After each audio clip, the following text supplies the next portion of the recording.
안녕하세요. 10학년 학생 여러분. 온라인 수업 두 번째 시간 진행하도록 하겠습니다. 지난번 1차 시 마지막에 이야기를 했던 것처럼 이번 시간에는 2차 방정식의 근과 계수와의 관계에 대한 설명을 하도록 하겠습니다. 2차 방정식의 근과 계수와의 관계라고 하는 것은 통상적으로 알고 있는 2차 방정식은 정확한 식을 통해서 ax제곱 더하기 bx 더하기 c는 0이라고 하는 2차 방정식이니까 최고차항 a는 0은 아니겠죠? 이 2차 방정식을 가지고 우리가 근의 공식을 통해서 x는 2a분의 마이너스 b 플러스 마이너스 루트 b제곱 마이너스 4ac로 구할 수 있었는데 이제는 이걸 반대 방향으로 가져가겠다 하는 것이 목적입니다. 다른 말로 하면 근을 주고 이 근을 가지고 방정식을 찾아내겠다. 이게 이제 목적이에요. 그러니까 쌍방간에 움직일 수 있음을 이제 확인을 하는 것이죠. 2차 방정식의 근과 계수는 어떤 관계가 있는지 한번 아래쪽 개념 열기 문제를 풀면서 생각해 보도록 하겠습니다. 다음 2차 방정식의 두 근의 합과 곱을 구하여 표를 완성하고 물음에 답을 하라고 되어 있습니다. 첫 줄을 보면 2차 방정식 x제곱 마이너스 8x 더하기 7은 0이라고 하는 이 방정식에 대하여 근을 찾아보면 1과 7을 구할 수 있습니다. 2차 방정식의 근을 찾는 방법이 두 가지가 있죠. 첫 번째 방법은 인수분해할 수 있으면 인수분해해서 근을 찾는다. 두 번째 방법은 보다 일반적인 방식인 근의 공식을 사용한다. 이 둘을 통해서 하나는 1, 하나는 7이라고 하는 근을 찾아냈습니다. 이제 이 두 개의 근의 합과 곱을 구할 텐데 두 근의 합은 1, 7을 더하면 8이 되고요. 두 근의 곱은 1, 7을 곱해서 7이 됩니다. 1 더하기 7은 8, 1 곱하기 7은 7. 이렇게 해석할 수 있죠. 이제 아래에 나와 있는 두 개의 2차 방정식의 근을 가지고 두 근의 합과 곱을 구해보도록 하겠습니다. 두 번째 방정식의 근은 중근이에요. 둘 다 마이너스 2예요. 따라서 마이너스 2와 마이너스 2를 더하면 두 근의 합은 4가 되는 걸 알 수 있죠. 두 근의 곱은 마이너스 2와 마이너스 2를 곱한 값이니까 이건 플러스 4가 되는 걸 알 수 있어요. 세 번째 방정식을 보겠습니다. 이번에는 허근이 등장을 했어요. 마이너스 1 플러스 루트 2i와 마이너스 1 마이너스 루트 2i입니다. 이 두 개의 근을 더하게 되면 2i와 마이너스 2i는 더해서 0이 되기 때문에 이 경우는 두 근의 합은 마이너스 2가 되고 두 근의 곱은 마이너스 1 플러스 2i 곱하기 마이너스 1 마이너스 2i는 a 더하기 b, a 빼기 b의 형태이기 때문에 a제곱 마이너스 b제곱의 형태로 나타낼 수 있겠죠. 마이너스 1을 제곱을 하면 1입니다. 2i를 제곱하면 마이너스 4가 되죠. 그래서 이번에는 두 근의 곱이 5가 되는 걸 알 수 있어요. 이때 전체적으로 두 근의 합과 곱이 2차 방정식의 어떤 부분과 관련이 있는지를 좀 살펴보려고 합니다. 첫 번째 두 근의 합은 8, 두 근의 곱은 7이에요. 8과 7이 어디에 있을까? 8, 7, 눈에 띄죠. 아래쪽도 마찬가지입니다. 두 근의 합이 4, 두 근의 곱도 4. 두 근의 합은 지금 마이너스 2와 마이너스 1을 더했으니까 마이너스 4가 돼야 되죠. 이야기를 잘못했습니다. 이게 정정이 되었다고 보면 플러스 4가 아니고 마이너스 4와 두 근의 곱 4가 표현이 됩니다. 두 근의 합 마이너스 2, 두 근의 곱 5, 세 번째 방정식을 보면 마이너스 2와 5. 보다시피 1차항의 계수와 상수항과 무언가 연관성이 있다는 걸 알 수 있게 됐네요. 그러면 이것을 조금 더 구체적으로 판단을 해보도록 하겠습니다. 위쪽 개념 열기에서 두 근의 합은 x의 계수에 음의 보호를 붙인 것과 같고 두 근의 합은 두 근의 곱은 상수항과 같다라고 되어 있습니다. 왜 이렇게 되는 것인지를 한번 살펴보려고 합니다. 2차 방정식 ax제곱 더하기 bx 더하기 c는 0의 두 근을 알파와 베타라고 합니다. 그러면 알파 베타를 근의 공식을 가지고 다음과 같이 찾아낼 수 있겠죠. 이 두 개의 근을 더하고 곱하게 될 텐데 둘을 더하게 되면 제곱근 부분이 한 번은 더하게 되고 한 번은 빼는 형태가 되기 때문에 덧셈에서는 소거돼 버립니다. 이 두 부분이. 그럼 결국은 2a분의 마이너스 b를 두 번 더한 것과 같기 때문에 약분하고 나면 마이너스 a분의 b라는 값을 갖게 돼요.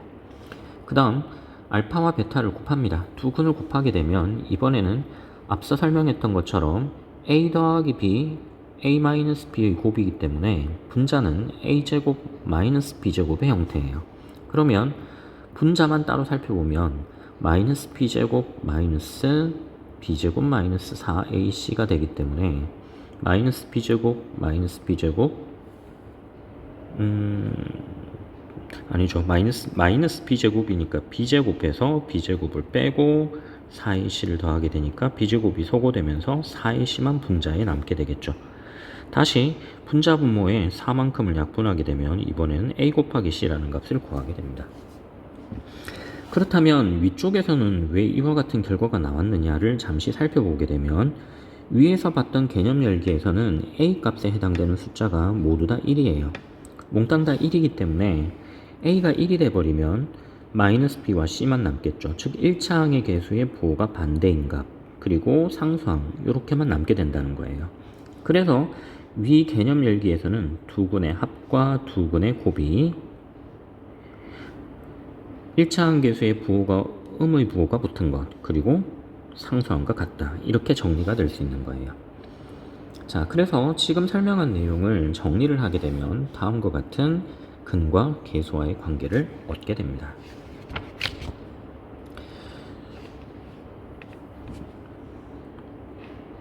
(2차) 방정식에서 2차 방정식이라 했으니 a가 0은 아니겠죠. 양변을 미리 a로 나눠버린다면 x제곱 더하기 a분의 bx 더하기 a분의 c는 0. 이걸 다시 x제곱 마이너스 a분의 b x 더하기 a분의 c는 0으로 고쳐서 생각을 해보면 이 마이너스 a분의 b가 두 근의 합이 되고요. a분의 c가 두 근의 곱이 된다는 걸 알 수 있게 되는 것이죠.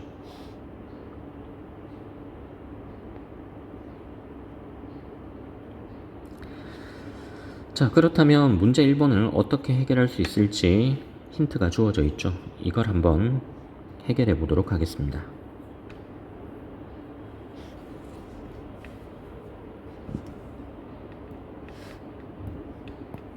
이전 시간과 마찬가지로 문제는 여러분들이 직접 풀게 될 것이고 이 문제에 대한 풀이에 대한 시간은 이 영상이 끝나고 난 다음에 별도로 제공하도록 하겠습니다. 예제 1번으로 건너가겠습니다. 자, 이제 두 근 알파 베타에 대하여 주어진 2차 방정식을 가지고 두 근의 합과 곱으로 나타낼 수 있죠. 그렇다면 1번과 2번에 주어진 이 값들 또한 계산을 할 수 있을 겁니다. 자, 어떻게 할 수 있는지 잠깐 살펴보도록 하겠습니다. 두 근의 합 알파와 베타를 더한 값은 마이너스 4고요. 두 근의 곱 알파 베타는 3이 됩니다. 이전 중간고사 시험 범위에서 이 알파 제곱 더하기 베타 제곱이나 그 다음 뭐 알파 세제곱 더하기 베타 세제곱 혹은 알파 세제곱 마이너스 베타 세제곱 등의 값을 둘의 합과 둘의 곱으로 표현하는 것을 이미 학습을 한 적이 있죠. 자, 이걸 그대로 이용을 하게 될 텐데요. 알파 제곱 더하기 베타 제곱은 알파 더하기 베타 제곱에서 2알파 베타를 뺀 값이다. 즉 둘의 합과 곱으로 표현을 할 수 있다예요.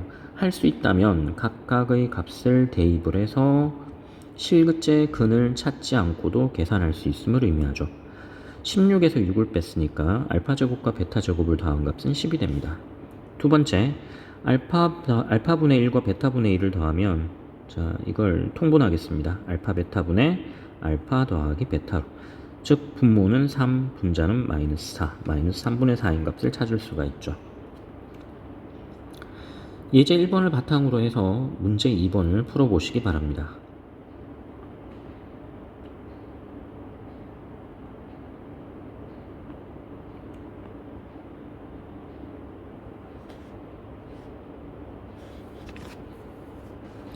자, 이제 다음 내용으로 넘어가도록 하겠습니다. 두 수를 근으로 하는 2차 방정식을 어떻게 나타내느냐 하는 것인데요. 이번에는 근을 확실하게 주어진 상태로 보겠습니다. 알파 값과 베타 값을 알려준 상태예요. 예를 들어서 알파가 1이고 베타가 2 이런 식이에요. 알파 베타를 근으로 하고 2차 항의 계수가 1인 2차 방정식은 다음과 같이 표현할 수 있습니다. 2차 항의 계수가 1이니까 1 곱하기 x-알파, x-베타 곱이 0이 되는 것이죠. 이 식을 전개하게 되면 x제곱 마이너스 알파 플러스 베타 x 더하기 알파 베타는 0이 됩니다.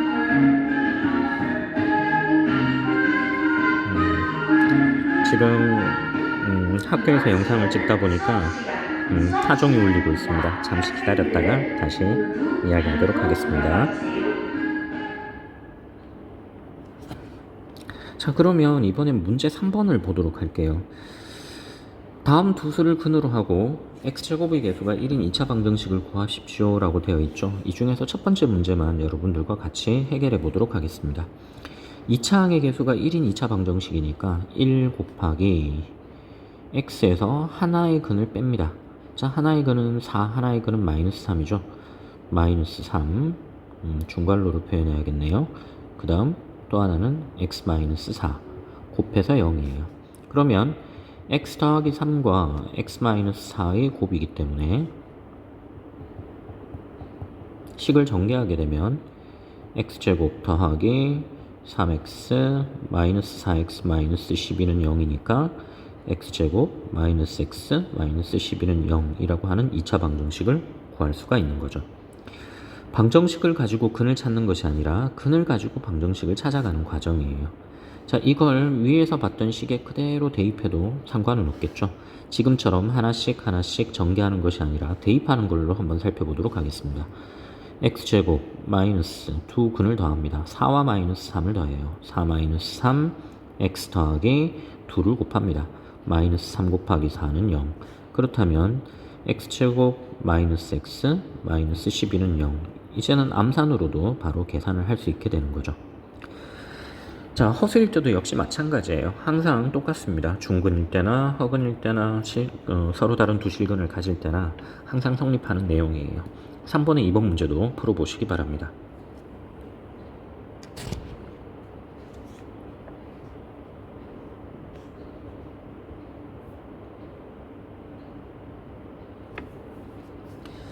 자, 이제는 2차 방정식의 근과 계수와의 관계를 이용해서 계수가 실수인 2차식 ax제곱 더하기 bx 더하기 c를 복소수 범위에서 인수분해하려고 합니다.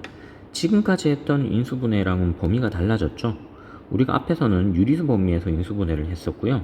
이제는 근의 공식을 이용하거나 근의 공식이 아니라 근과 계수와의 관계를 이용하여 복소수 범위에서까지도 인수분해를 할 수 있게 됩니다.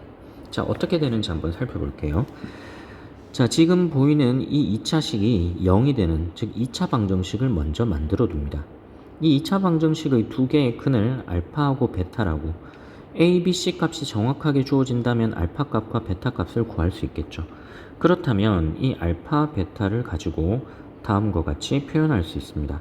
알파와 베타를 더한 값은 마이너스 a분의 b, 알파, 베타는 a분의 c. 앞에서 배웠죠. 따라서 지금 주어진 식을 a 곱하기 x제곱 더하기 a분의 bx 더하기 a분의 c는 0으로 고쳐두고 마이너스 a분의 b는 알파와 베타의 합이니까 a 곱하기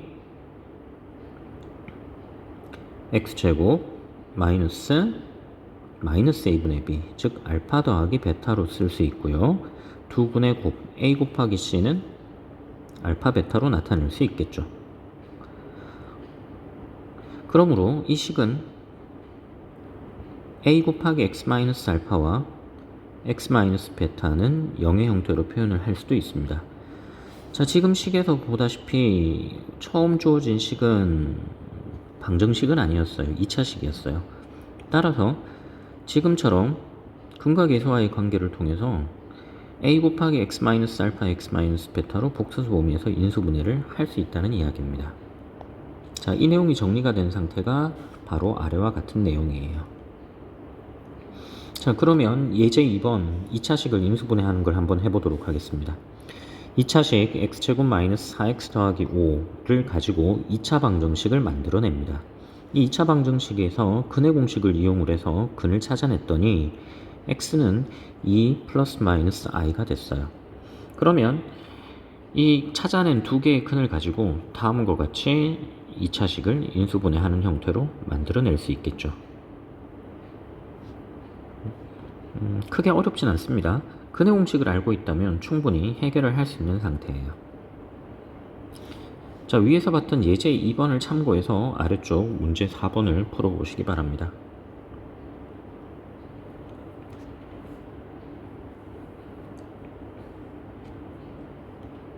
자, 2시간에 걸쳐서 첫 번째 중단원 내용을 마무리 지었습니다. 첫 번째 중간고사 시험 범위에 해당됐던 복소수의 사칙 연산 부분까지 포함해서 이 두 번째 단원의 첫 번째 중단원이 완성이 되었는데요.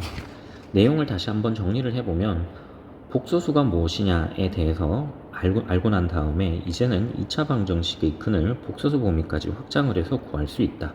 그리고 이제는 근과 2차 방정식의 개수가 어떤 관계가 있는지까지도 파악을 할 수 있다. 그렇기 때문에 이제 다음 단계에서는 2차 방정식을 실제 근을 찾는 것 넘어서서요. 2차 방정식과 2차 함수가 어떤 관계가 있는지도 다뤄볼 수 있는 계기가 마련이 된 거예요. 자, 이번 시간은 여기서 마무리를 짓도록 하겠습니다. 다음 시간은 55페이지 중단원 학습 점검 기초문제부터 시작해서 기본 문제, 도전 문제까지 풀어보는 시간을 갖도록 하겠습니다. 수업 듣느라 고생 많았습니다. 다음 시간에 만납시다.